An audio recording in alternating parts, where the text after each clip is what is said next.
My favorite visual of the week, other than Donald Trump at the omelet station at his golf club, is what happened at the Munich Security Conference when Mike Pence mentioned Donald Trump. And what happened is complete silence. I'm going to play a clip for you here where you will see Mike Pence, vice president in Munich, say Lindsey Graham led this delegation to the Munich Security Conference. Let's thank him for that. And then you will hear clapping. And then Mike Pence will say, also Donald Trump. And then it's complete and total silence during what was supposed to be an applause line. And the audio is good enough, but if you're only listening on the radio or on the podcast, find the visual of this, because the visual just shows you the full scope of it. Pence sort of looks around. He's not sure. I mean, he said an applause line. Why is no one clapping? The reason is that the Mango Menace is increasingly an object of ridicule around the world. Let's take a look at the video. And I especially want to invite all of you to thank Senator Lindsey Graham for leading this delegation.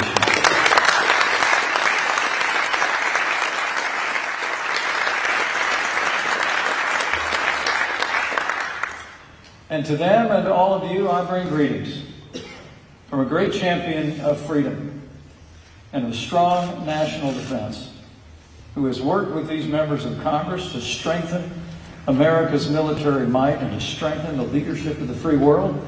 I bring greetings from the 45th President of the United States of America, President Donald Trump.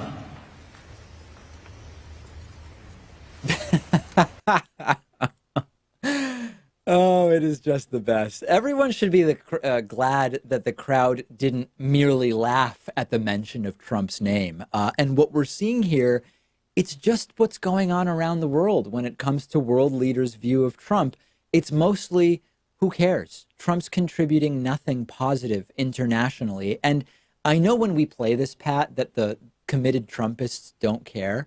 But this is part of that tenuous and strained relationship between the U.S. and European allies. When Pence shows up and says France, Germany, and the U.K. should pull out of the Iran nuclear deal because we did, world leaders recognize that if Iran doesn't violate the deal, which they didn't, it's a really bad idea to pull out. It makes the U.S. look bad. When they realize that there's no point in even inviting the United States Trump administration to participate in discussions related to climate change because Trump thinks it's a hoax. This is the point of view of the rest of the world increasingly, which is it's not even laughing. It's just who cares about Trump? Part of the reason why that video is so great, it's because Mike Pence actually looks surprised. He's shocked that people aren't clapping. It shouldn't be a surprise at all, I don't think. Like, he should expect that European leaders are not going to be on his side in this one. Yeah, U.S. diplomatic influence is on the decline. U.S. influence around the world is on the decline. We're no longer a part of the climate change conversation. The world knows that on geopolitics, Trump's priorities are completely backwards. He's compromised at minimum by Vladimir Putin, also possibly by Saudi Arabia. On technology, on high-speed trains, on all sorts of stuff, we are falling further and further behind. The dollar, as I've been telling you for a year now, is less and less the transactional and default currency for countries around the world. The world sees Trump, Pence as phonies, which they are. They have no business being in charge, but it's having a real world impact. And it is an embarrassment when Trump administration delegates, including up to and including Mike Pence and Donald Trump themselves, it's an embarrassment around the world in the literal sense. The UN laughs. The Munich Security Conference simply doesn't even react to the applause line of the great champion of freedom and security, Donald Trump. It's an absolute and total embarrassment.